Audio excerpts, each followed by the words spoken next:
comigo a sua Bíblia, por favor, na segunda carta de Paulo aos Coríntios. Segunda carta de Paulo aos Coríntios, capítulo número 5. Eu farei a leitura dos versículos 11 a 17. Segunda carta de Paulo aos Coríntios, capítulo 5, versículos de 11 a 17. Você acompanha a leitura na sua Bíblia, por favor. Diz assim o texto: E assim, conhecendo o temor do Senhor, persuadimos os homens e somos cabalmente conhecidos por Deus. E espero que também a vossa consciência nos reconheça, ou seja, a consciência dos coríntios, né? Não nos recomendamos novamente a vós outros, pelo contrário, damo-vos ensejo de vos gloriardes por nossa causa, para que tenhais o que responder aos que se gloriam na aparência e não no coração. Porque se enlouquecemos, é para Deus, e se conservamos o juízo, é para vós outros, pois o amor de Cristo nos constrange, julgando nós isto: um morreu por todos, logo todos morreram. E ele morreu por todos, para que os que vivem não vivam mais para si mesmos, mas para aquele que por eles morreu e ressuscitou. Assim que nós, daqui por diante, a ninguém conhecemos segundo a carne, segundo a nossa própria perspectiva, a nossa própria opinião. Essa é a ideia de segundo a carne aqui. E se antes conhecemos Cristo segundo a carne, já agora não o conhecemos deste modo. E assim, se alguém está em Cristo, é nova criatura. As coisas antigas já passaram e eis que se fizeram novas. Você deve saber que no nosso tempo já existe um nome para denominar o medo de perder o celular. Você deve ter ouvido isso. Então, assim, claustrofobia é o medo de ficar em lugares fechados, apertados, né? Tem o medo de altura, tem vários tipos de medos. Já existe, catalogado, me fugiu agora o nome, o medo de perder o celular, de ficar sem o celular. E você deve saber exatamente do que eu estou falando. Naquele dia que você saiu correndo de casa para ir para a escola, para o trabalho, e esqueceu o telefone, ficou no carro, ficou no quarto. Meu Deus, e agora? Porque praticamente a nossa vida está nesse negócio aqui. Agora a gente vai até ali na padaria e paga. É por aproximação, senhor? Né? Já viu? É por aproximação? Porque a nossa vida ela é envolvida, permeada, intrinsecamente ligada à tecnologia. Uma das coisas que mais tem me maravilhado nesse período agora, presbítero Vitor, são os assistentes virtuais. Né? Você fala, fulano, porque tem até nome, né? Fulano, né? Vai chover hoje? Eu acho que vai chover no Rio de Janeiro hoje. Né? Fulano, né? Me conte uma piada. É incrível, é incrível. E a tendência, essa semana saiu uma matéria na revista Exame, falando que nos próximos 20, 30 anos, esses assistentes de voz, eles vão tomar cada vez mais conta, assim, nos auxiliando na nossa vida. E eu pensando aqui sobre o nosso encontro, eu lembrava, né, que há 20, 25 anos atrás o pessoal tirava onda, dona Célia, com o Teletrim. Né? O Teletrim, né? Fazia até pose quando o negócio bipava, né? Com licença, que eu tenho que ir ali fazer uma ligação. Aí tem gente que está me olhando aqui, o que é isso? Né? O que é isso? Já foi, gente, o auge. Né? Não vou nem falar de Walkman para não passar vergonha, mas já foi o auge também. Tudo isso é maravilhoso, abençoa a nossa vida, facilita a nossa caminhada, mas, porém, contudo, entretanto, né, eu treinava uma redação esses dias com o Davi e a gente falava sobre essas palavras. Não é uma realidade da minha vida e da sua, ou seja, da minha vida, da vida humana em geral, passa o tempo e continua a mesma. Novas tecnologias surgem, novos saberes são descobertos, elaborados, mas uma realidade continua a mesma. Não consegue receber um upgrade de nada do que a gente consegue realizar e fazer. Você está falando de quê, Diego? Eu só posso estar falando do meu coração e do seu coração. Passa o tempo e o coração humano continua desesperadamente, essa é a palavra que o profeta Jeremias usa, carecendo de transformação. Carecendo de transformação. O Jeremias diz lá em Jeremias 17:9, ele fala, enganoso é o coração, mais do que todas as coisas e desesperadamente corrupto. Quem o conhecerá? Quem é capaz de sondar o nosso coração? E veja, é muito importante a gente ter aqui uma ideia exata do que o Jeremias está falando. Porque automaticamente, quando a gente fala hoje, no nosso mundo, no nosso tempo, na nossa cultura de coração, a gente está, sem dúvida, falando sobre sentimento. A gente se acostumou a pensar sobre isso, né? O coração como a sede dos nossos sentimentos e a mente como a sede da nossa razão. A gente chega a falar que deve haver um equilíbrio entre mente e coração. Só que a gente está pensando com a mente da cultura ocidental moderna. O Jeremias, ele está no mundo oriental. Ele está no mundo antigo. A cabeça dele, a cultura dele, pensava com uma dinâmica diferente. Naquele contexto, o coração não era a sede das emoções. Pelo contrário, você vai ver na Bíblia falando o seguinte, quando a gente se emociona, né, as nossas entranhas se movem, não é? A gente chama de frio na barriga hoje, dá um frio na barriga. Naquele contexto, era aqui que ficavam as emoções. O coração não. O coração é a sede de quem nós somos, das nossas decisões, dos nossos afetos, das nossas motivações, daquilo que a gente faz, daquilo que a gente pensa e extravasa nas nossas atitudes. Por exemplo, é por isso que o Novo Testamento vai dizer que a boca fala o quê? Do que o coração está cheio. A gente extravasa o que está aqui dentro. O autor de Provérbios, ele fala para a gente guardar. Sobre tudo que se deve guardar, guarde o quê? Guarde o coração. É nesse sentido que o Jeremias está falando, e é nesse sentido que o meu coração e o seu, embora tenhamos uma tecnologia e tantas tecnologias em tantos campos do conhecimento humano, continua carecendo de transformação. Não é? Nas palavras de Jesus, para o Nicodemos, ele fala de nascer de novo. Nascer de novo. O Nicodemos, que era doutor em Israel, Jesus é até meio irônico com ele, né? Fala, poxa, você sabe tudo da lei em Israel e não está entendendo o que eu estou querendo dizer? Como que é isso? Em outras palavras do apóstolo Paulo, ao falar dessa necessidade de regeneração, de nascer de novo, de transformação do coração, ele diz que eu e você temos que nos despojar do velho homem. Temos que nos despojar do velho homem, temos que dizer, como ele disse, já não sou eu quem vivo, mas Cristo vive em mim. Cristo vive em mim. Tudo isso, gente, só é possível, porque como diz aí o versículo 17 do nosso texto, e se for possível eu peço que você mantenha a sua Bíblia aberta, porque quando nós estamos em Cristo, tudo se faz de novo na nossa vida. Então a gente vai entender um pouco mais o texto, como a gente sempre faz, e aí com a graça de Deus, recolher dele algumas lições sobre os efeitos dessa transformação de Cristo em nós. Primeiro, a gente está na segunda carta aos Coríntios. Você viu, se a gente está na segunda, tem uma primeira também. E aí, os estudiosos, os entendidos aqui do Novo Testamento, eles são unânimes. Né? E, na verdade, não precisa nem ser muito entendido no Novo Testamento para perceber isso. Você que já leu essas duas cartas vai perceber que a igreja de Corinto era uma das mais problemáticas que o apóstolo Paulo precisa lidar no seu tempo. Era problema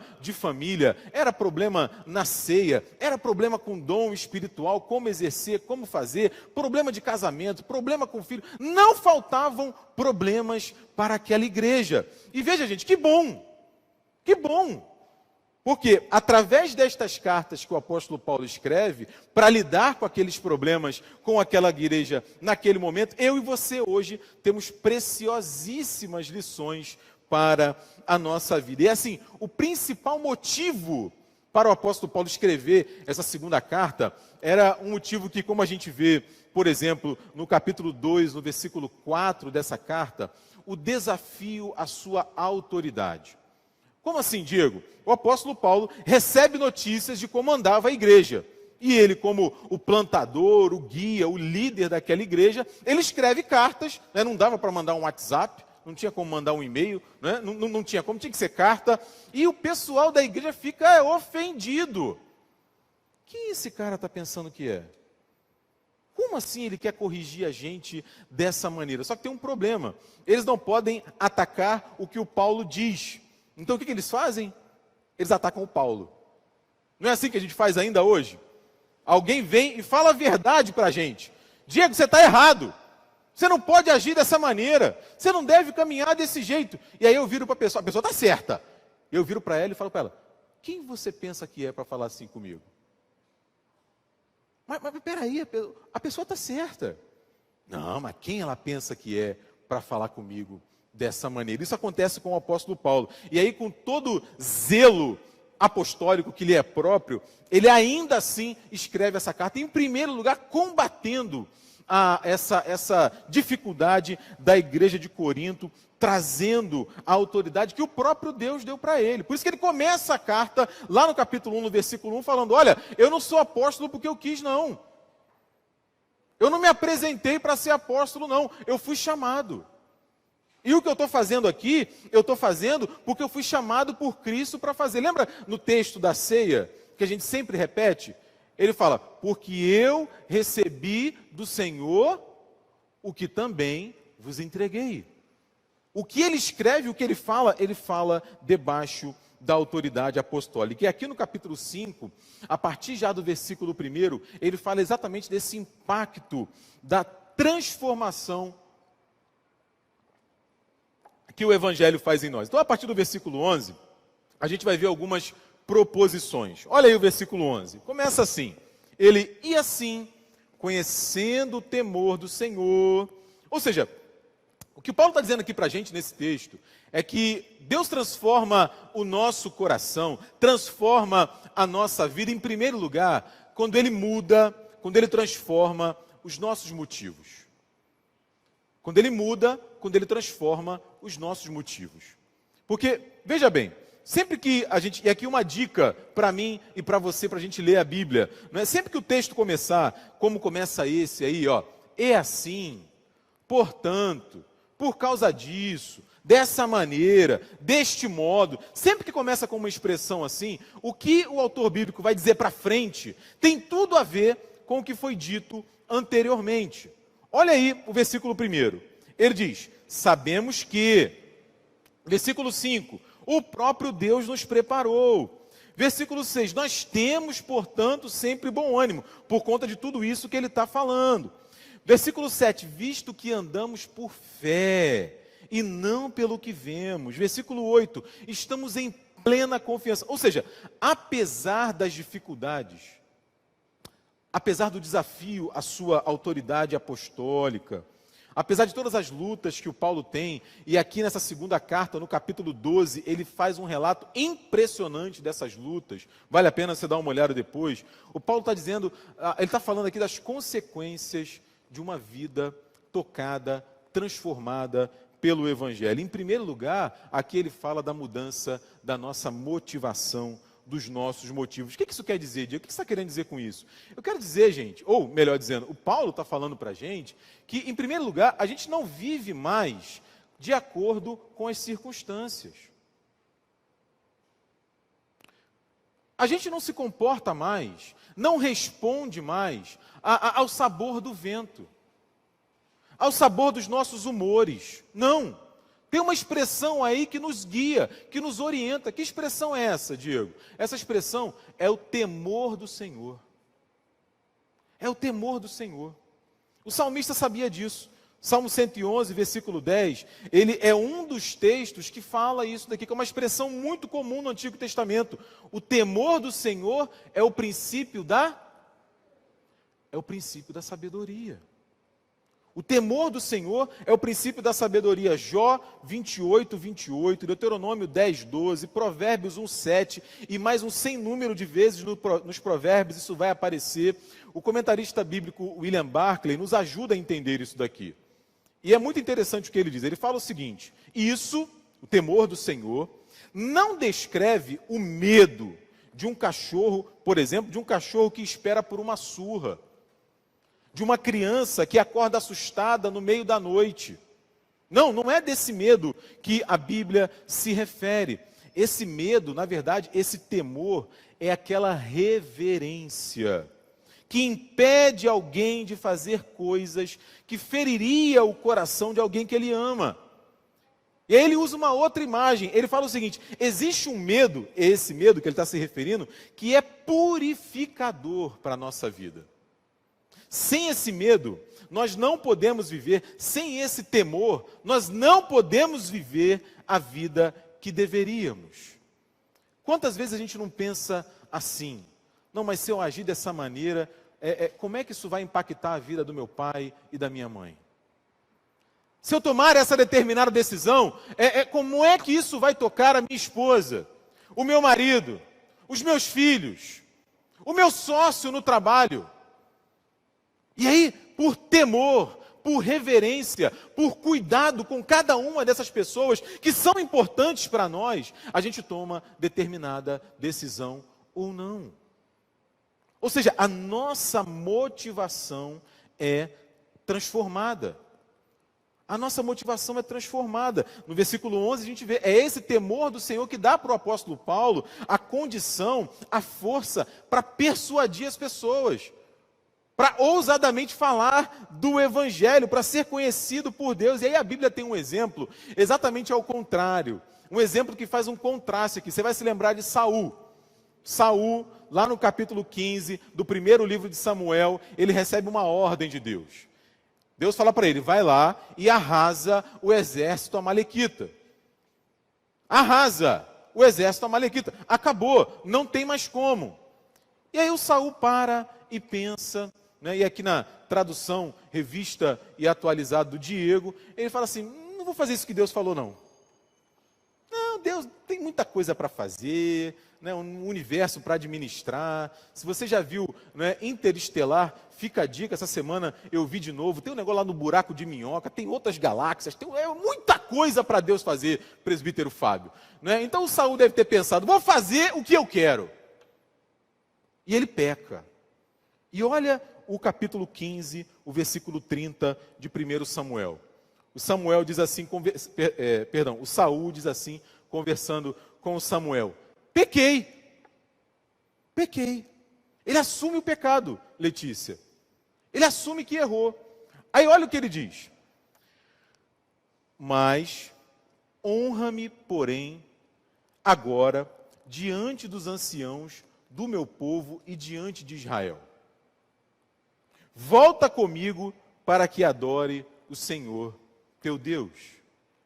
Veja, o Saul reconhece que pecou. Ele reconhece que ele errou diante de Deus. Mas você reparou qual é a preocupação dele? Ele virou para o Samuel e falou assim: Samuel, eu não posso voltar para a cidade desacompanhado de você. O que vão pensar de mim? Eu sou o rei. Como é que fica a minha reputação?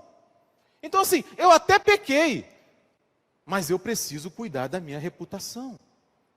Qual é a motivação do Saul? A motivação do Saul não é o temor do Senhor. A ponto dele dizer para o Samuel que Deus é o Deus do Samuel. O Deus não é o Deus dele. Qual é a lição aqui para a gente, então? Todos nós temos vários objetivos na nossa vida.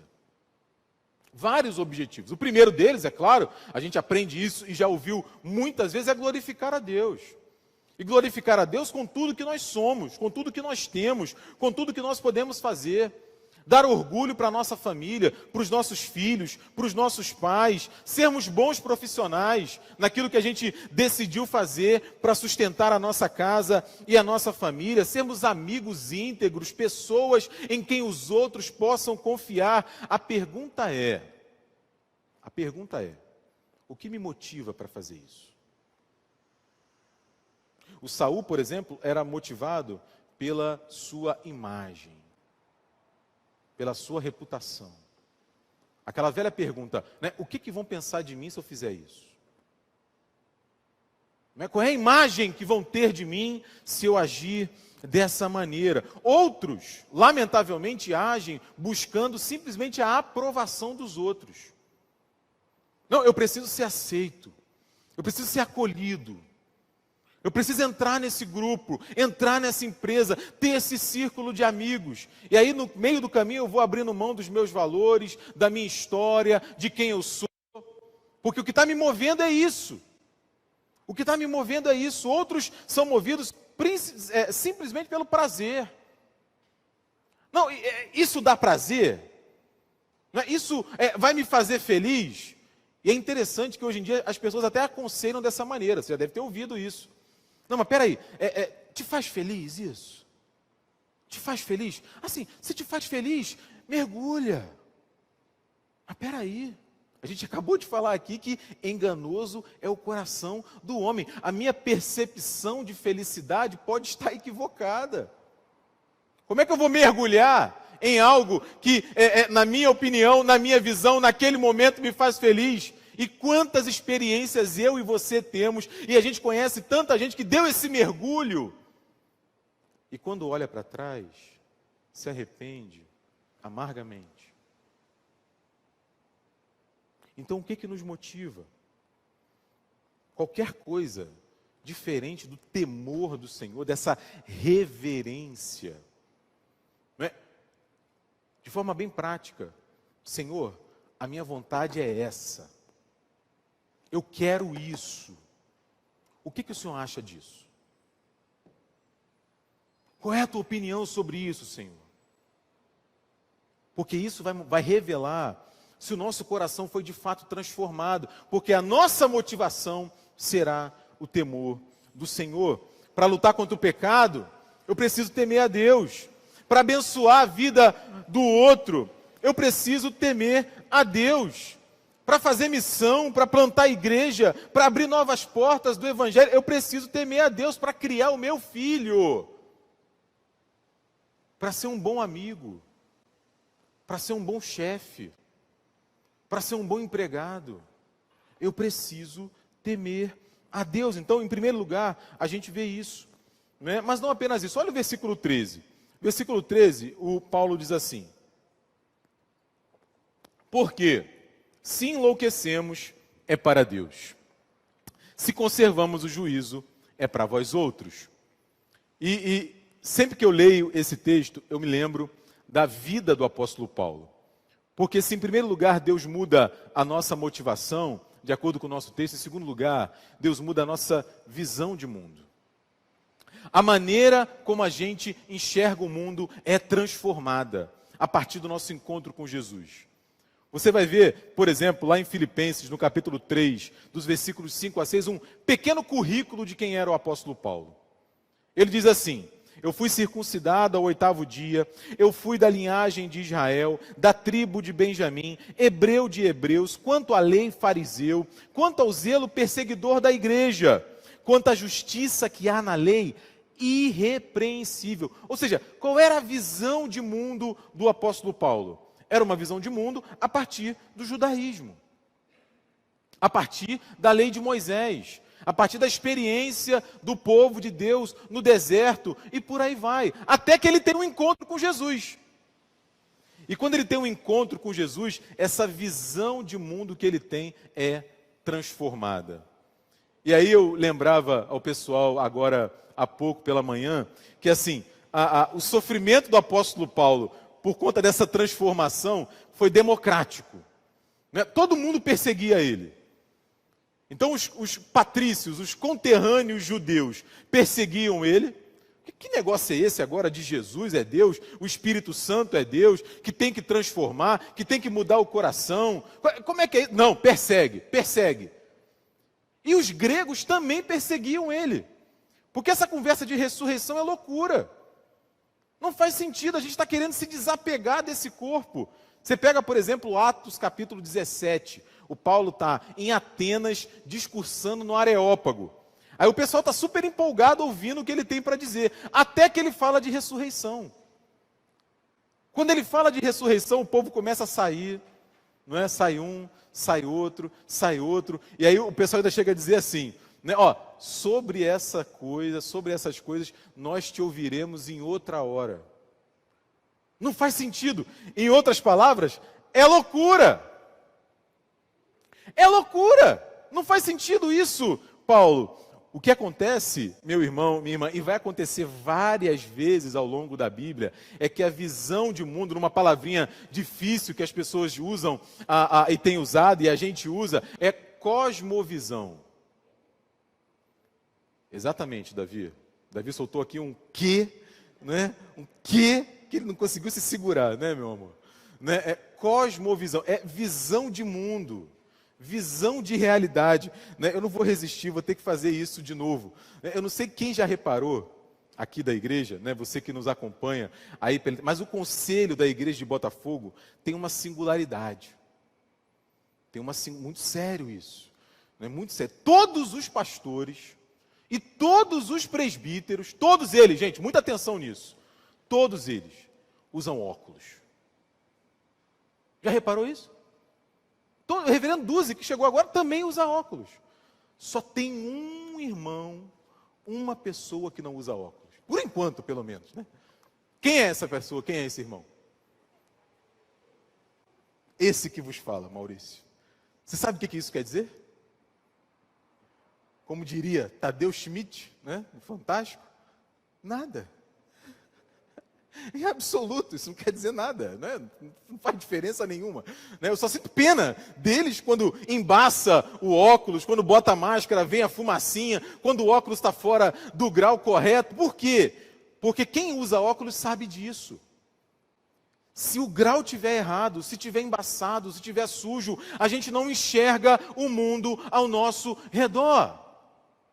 E infelizmente, muitos de nós não é, tem dificuldade, e o Paulo está falando disso, de enxergar o mundo com os óculos, com os olhos, de ter a cosmovisão, viu, Davi? Não é? Que a Bíblia nos propõe. A gente viu isso acontecer, por exemplo, na Bíblia com Abraão.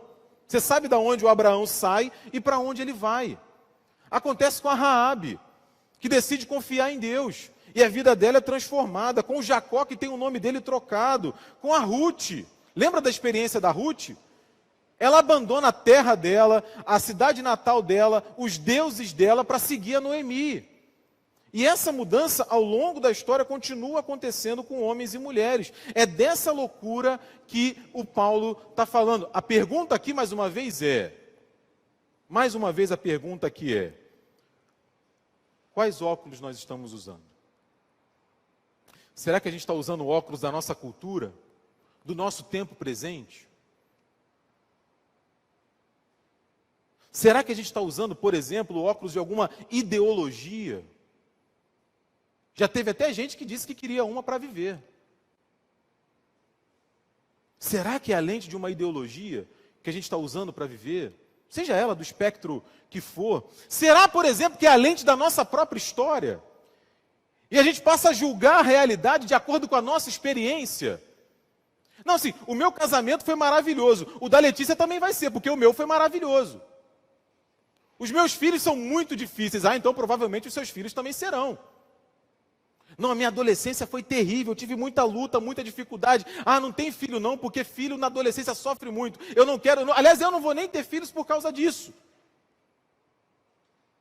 E cada um sabe das suas dores. Não estou aqui de modo algum desmerecendo a dor de ninguém. O que eu estou dizendo é o que o apóstolo Paulo está nos ajudando aqui. Nós não podemos ler a história de acordo com a nossa própria história. Nós precisamos ler a história de acordo com a palavra de Deus. de acordo com a obra de Jesus. O C.S. Lewis tem uma frase que eu já falei para você em outras oportunidades, e que ele diz assim: eu acredito no cristianismo como eu acredito que o sol nasce todos os dias. Não apenas porque eu vejo, mas porque através dele eu vejo tudo ao meu redor.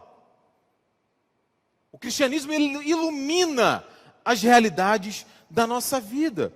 E as perguntas que eu preciso me fazer ou melhor dizendo, são: o que fundamenta a minha vida?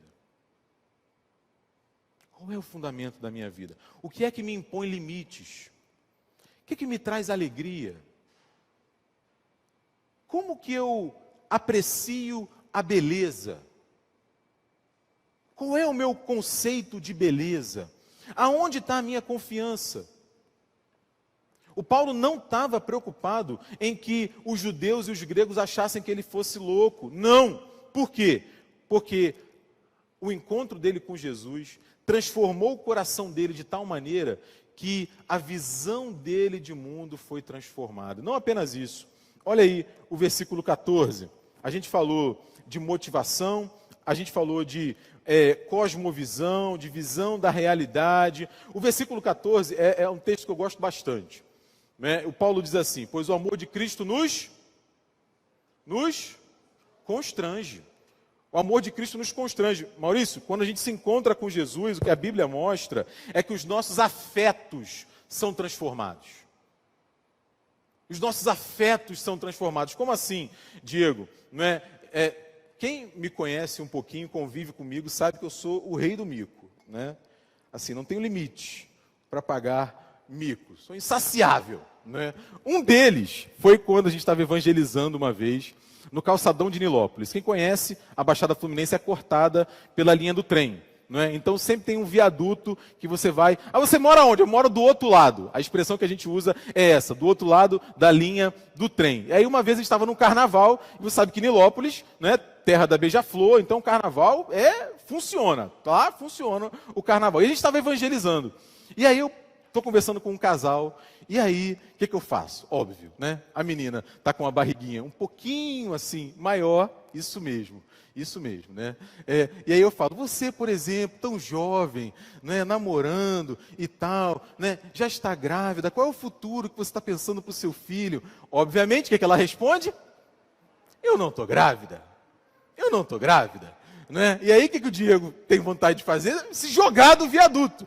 Como é que você sai dessa? Não sai dessa. Enfim, Deus te abençoe, em nome de Jesus e tal. Assim, um constrangimento absurdo, bizarro. Né? Mas também já fiquei constrangido muitas vezes, presbítero Vitor, com situações boas.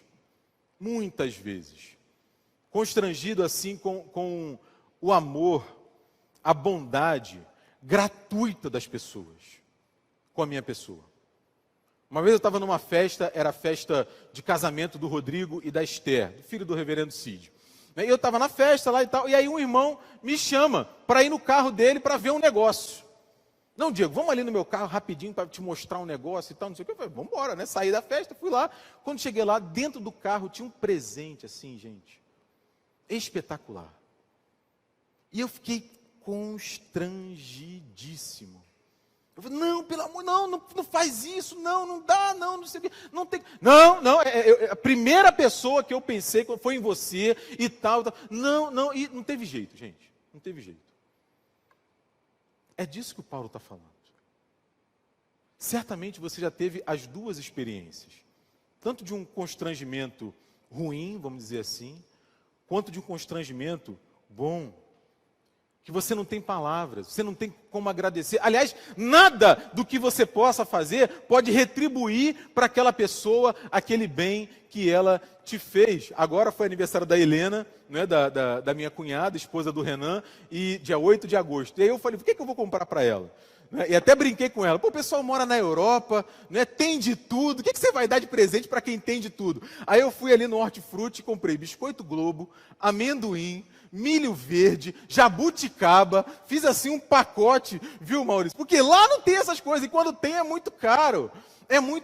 Ela ficou, naquele dia ela cozinhou, no dia seguinte ela cozinhou o milho, que já tinha meses, anos que não comia o milho porque está lá e lá não tem. Então, é o tipo de presente que a gente não tem como responder.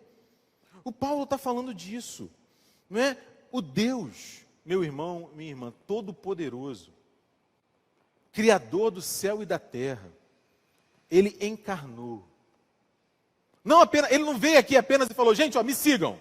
Beleza? Estou aqui, eu existo, tá bom, vamos comigo, que vocês vão bem. Então, Ele não faz isso. Ele morre na cruz. Ele ressuscita. Ele faz com que o Espírito dele habite em nós. A gente não tem noção do que é isso. E isso nos leva, ou pelo menos levava o apóstolo Paulo, e deve nos levar também ao constrangimento. E aí a pergunta que a gente precisa fazer aqui é a seguinte: como os meus afetos têm sido transformados pelo Evangelho? Diego, não estou entendendo ainda, o que você está querendo dizer? Lembra de Pedro? Não o Pedro Paradela, que está aqui, não é? Aquele Pedro mais famoso, vamos dizer assim, né, Pedro? Pedro nega Jesus, lembra? Jesus ressuscita, beleza? Os dois se encontram, não é isso? O que Jesus fala para Pedro? Poxa, Pedro, decepção, hein? Decepção, hein? Morri por você. Falei que ia morrer. Falei que ia ressuscitar. Você, para preservar a sua vida, não teve problema nenhum de me negar. Você preferiu atender ao seu desejo, o seu pensamento, me abandonou. Poxa, Pedro, lamentável isso, né? Não é isso que Jesus fala? Não é isso, gente? Como assim? Não é? Não é isso? Deveria. Se fosse a gente lá, falava isso, né, Fábio? Se fosse a gente lá, falava isso. João capítulo 21, Jesus pergunta para Pedro o quê? Pedro, você me ama, Pedro? O que eu quero saber, Pedro, é o seguinte: eu consegui transformar os seus afetos, parafraseando aqui. O seu coração foi transformado, Pedro. Você é capaz de perceber com inteireza o meu amor? Pedro, você me ama. Aí o Pedro, eu sim, eu amo. Então apacenta as minhas ovelhas. Pedro, é isso que eu preciso saber, Pedro. Eu preciso saber se você me ama. A partir disso, a gente começa a conversar, Pedro. A partir disso, a gente começa a conversar, como dizia o Agostinho. O Agostinho falava isso. Ele dizia assim, ó: ama e faze o que queres. Interessante isso. Ama e faze o que queres. Então a gente falou da transformação dos nossos motivos, da maneira de enxergar o mundo. A gente está caminhando para o final. Da transformação dos nossos afetos. E aí no versículo 16, o Paulo fala da maneira como nós conhecemos a Cristo. Ele fala, antes a gente conhecia Cristo segundo a carne, agora a gente já não conhece desse modo. Essa aqui é uma transformação que ela tem a ver diretamente com as anteriores que a gente falou. Porque se o Evangelho toca a nossa visão de mundo, toca os nossos motivos, toca os nossos afetos, isso só pode vir pelo conhecimento de Jesus Cristo. Isso só pode vir da maneira como nós respondemos, e o reverendo Cid escreve isso na palavra pastoral no boletim de hoje, se você não teve a oportunidade de ver ainda, quem é Cristo para nós? Quem é Jesus para nós? Porque várias são as opiniões na cultura, no senso comum. Jesus chega a perguntar para os discípulos no seu tempo, quem é que o povo está falando que eu sou? Não é? E aí o Paulo fala desse conhecimento segundo a carne, como eu destaquei no momento da nossa leitura, que é um conhecimento que a gente pode dizer assim, superficial, um conhecimento mais baseado numa opinião pessoal, né? Foi inesquecível eu na sala do seminário com os colegas, aula do reverendo Luiz Longini Neto, que é pastor da igreja presbiteriana ali do Rio Comprido, e aí entra um colega de uma turma mais avançada, esbaforido, na sala, nem bate na porta, vai entrando. Professor, e aí todo mundo se assusta, o que houve? Não, aqui, é que saiu essa matéria aqui, na super interessante, sobre a Páscoa e sobre Jesus.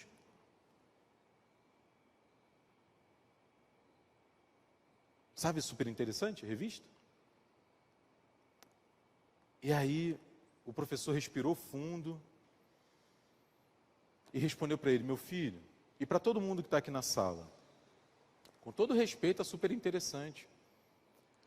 Mas o fundamento para a gente conhecer Jesus não é super interessante.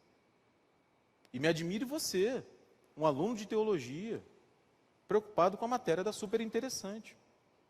Quando em primeiro lugar a gente tem a Bíblia. Quando em segundo lugar a gente tem miríades de livros excelentes, com pesquisas exegéticas profundas sobre a pessoa e a obra de Jesus. E aqui o Paulo está falando disso. Se nós fomos alcançados pelo Evangelho, se o nosso coração tem sido transformado, o conhecimento, a resposta que nós damos a essa pergunta, quem é Jesus, deve estar firme no nosso coração. O apóstolo Paulo tem esse encontro no capítulo 9 de Atos, quando ele pergunta, quem és tu, Senhor? Quem és tu, Senhor? Para quem que ele pergunta? Para o próprio Cristo. Nós falamos alguns domingos atrás do carcereiro desesperado pela sua vida. Ele pergunta para o apóstolo Paulo, o que eu tenho que fazer para salvar a minha vida? O apóstolo Paulo responde para ele, crê em quem? Crê no Senhor Jesus, que será salvo tu e a tua casa. Por isso, meu irmão, minha irmã, fica a pergunta, quem é Jesus para nós? Qual é o tipo de conhecimento que nós temos de Cristo? E finalmente, para a gente terminar, o versículo 17. A gente falou da transformação dos nossos motivos, da transformação da nossa visão de mundo, dos nossos afetos, do nosso conhecimento a respeito de Jesus. E aí no versículo 17 o Paulo diz, e assim, se alguém está em Cristo, é nova criatura, as coisas velhas passaram, tudo se fez novo, eis que se fizeram novas. Então, primeiro, a gente precisa pensar, aonde que a gente está? Não, Diego, eu estou aqui na Rua da Passagem, número 91. Eu moro ali na Avenida Atlântica. A Avenida Atlântica é legal, né? Avenida Atlântica, eu moro ali na Avenida Atlântica. Não, a pergunta não é essa. A pergunta é, você está em Cristo? Ou seja, Cristo é o fundamento da sua vida. Porque se a gente fizesse uma leitura ao contrário, funcionaria. Tudo isso que a gente falou sobre transformação, só é possível, diz o Paulo, se nós estivermos em Cristo. Só é possível se nós estivermos em Cristo. Há algumas semanas atrás, o John Lennox é um professor de matemática emérito na Universidade de Oxford. É um senhor, deve ter aí seus 80 e poucos anos. Ele tem alguns livros escritos sobre essa relação de fé e ciência, ele é cristão. Né? E ele deu uma entrevista para o reverendo Davi Charles Gomes, que é pastor presbiteriano lá em São Paulo. E aí o reverendo Davi perguntou para ele, professor, como é que o senhor responde quando as pessoas querem assim uma prova da fé cristã? Como é que o senhor responde? O senhor que é um matemático, que é um cientista e tal, e esse parece ser assim um dos calcanhares de Aquiles da fé cristã, como é que o senhor responde isso? Ele, mas isso é muito fácil. Né? Eu sempre acho interessante esse tipo de questionamento, porque se há uma prova irrefutável de que o cristianismo é verdadeiro, essa prova é a transformação das pessoas. Desde que eu sou garoto, eu vejo pessoas sendo transformadas quando se encontram com Jesus. Vi isso inúmeras vezes na faculdade. Pessoas que tinham um determinado tipo de vida, e não tem a ver apenas, gente, com moral e com ética, como nós falamos agora há pouco. E ele fala isso. Tem a ver com uma mudança, um novo nascimento, uma transformação. A pessoa já era boa, já era legal, já era um bom vizinho, já era um bom amigo, já era um bom pai, já era um bom marido, mas a vida dela é transformada pelo encontro dela com Jesus. E aí o professor Lennox fala, como não enxergar isso? E não ver que essa é uma prova contundente de como a fé faz sentido. E principalmente, gente, eu e você não podemos esquecer que quem falou isso daqui, que as coisas velhas passaram, tudo se fez novo, foi esse camarada aqui, ó. Sou grato para com aquele que me fortaleceu, Cristo Jesus, nosso Senhor, que me considerou fiel, ou seja, eu não era fiel. Ele me considerou fiel. Ele me considerou fiel, designando-me para o ministério, a mim, que noutro tempo, 1 Timóteo capítulo 12 até o 15, que noutro tempo era blasfemo, perseguidor, insolente. Esse é o apóstolo Paulo. Mas obtive misericórdia, pois o fiz na ignorância, na incredulidade. Transbordou, porém, a graça do nosso Senhor com a fé e o amor que há em Cristo Jesus. E aí ele termina assim: fiel é esta palavra e digna de toda aceitação, que Cristo Jesus veio ao mundo para salvar quem? Para salvar os cheirosos, os arrumados, os bonitos, para salvar quem sempre fez tudo direitinho, para salvar quem não tem problema. É isso que ele fala? O que ele fala é: Cristo Jesus veio ao mundo para salvar os pecadores, dos quais eu sou o quê? O principal. Eu sou o principal. Ele assume isso, escrevendo para o filho dele na fé. Timóteo, eu sou o principal. Eu vivi essa transformação. Se alguém está em Cristo, essa pessoa é uma nova criatura. Meu irmão, minha irmã, a tecnologia é espetacular. Você só está aí em casa junto conosco por causa da tecnologia. Mas não há tecnologia no mundo capaz de mudar o meu e o seu coração.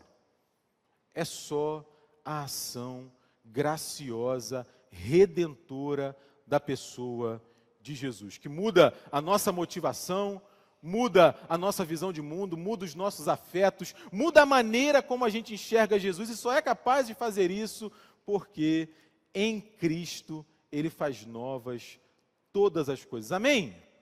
Amém? Vamos fechar os olhos e vamos orar agora em relação a isso. Senhor, obrigado pela Tua palavra, Pai. Obrigado porque ela nos alcança no nosso tempo, nas nossas dificuldades, nas nossas crises. Ela nos alcança e nos ensina a Tua vontade, Pai. Obrigado porque através dela e na força do Teu Espírito Santo, nós temos aprendido, Deus, que a nossa visão, a nossa opinião não é suficiente, Pai. Nós precisamos ser transformados pelo Senhor. Tantos homens e tantas mulheres ao longo da história têm vivido essa experiência. E a nossa esperança hoje é vivê-la também. Que através da ação do Teu Espírito Santo, Pai, da nova vida que o Teu Filho conquistou para cada um de nós, a nossa vida também seja transformada. Que o nosso endereço, Pai, o nosso endereço seja o Teu Filho Jesus Cristo, para a glória do Teu nome, Pai. É no nome dEle, no nome de Jesus, que nós oramos e oramos agradecidos. Senhor, amém, Pai. Amém.